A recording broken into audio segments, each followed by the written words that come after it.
नमस्कार विद्यार्थी मित्रांनो, मी ज्योती काटवे तुम्हा सर्वांचं अगदी मनापासून स्वागत करते आजच्या आपल्या व्हिडिओमध्ये।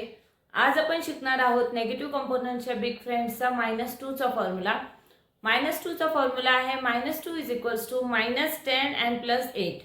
फिंगर्सवर व्हिज्युअलायझेशन करण्यासाठी आपल्याला फिंगर लेफ्ट हँड 10 डिजिटसाठी यूज करायचे आणि युनिटसाठी राईट हँड यूज करायचे।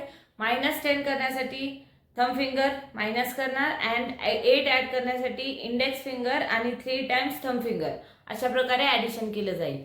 -10 and +8 तुम्ही 3 एकत्रही घेऊ शकता किंवा 3 टाइम्सही घेऊ शकता, जसं तुम्हाला व्हिज्युअलायझेशन करायला सोपं जाईल तसं। चला तर मग पाहूया टूलवर हे कशा प्रकारे कॅल्क्युलेट केलं जातं। फर्स्ट इथे क्वेश्चन दिलेले आहे मी 7 + 3 -2 + 4। फर्स्ट 7 हे 7 + 3 +3 चा आपला पॉझिटिव्ह कंपोनंटचा फॉर्म्युला इथे यूज होईल, कारण इथे आपल्याकडे बिट्स अवेलेबल नाहीये। +3 चा फॉर्म्युला आहे +10 - 7।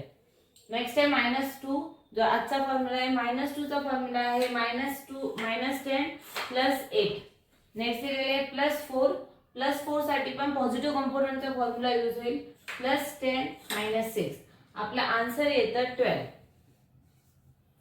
नेक्स्ट क्वेश्चन दिलेला आहे 4 + 7 -2 + 8।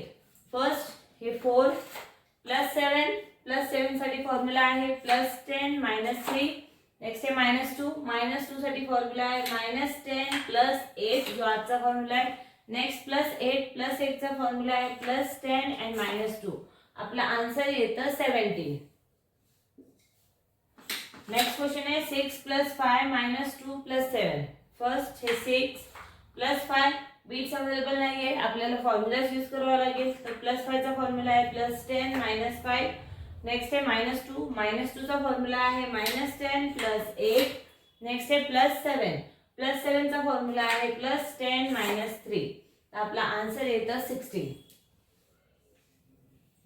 आय होप की तुम्हाला सर्व फॉर्म्युले नक्की पूर्णपणे समजून येत असतील।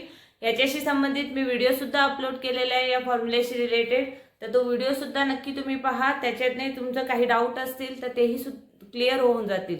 अशा प्रकारे वेगवेगळ्या व्हिडिओसाठी प्लीज चॅनलला सबस्क्राईब करा। आजचा व्हिडिओ आवडला तर नक्की लाईक आणि शेअर करा। धन्यवाद।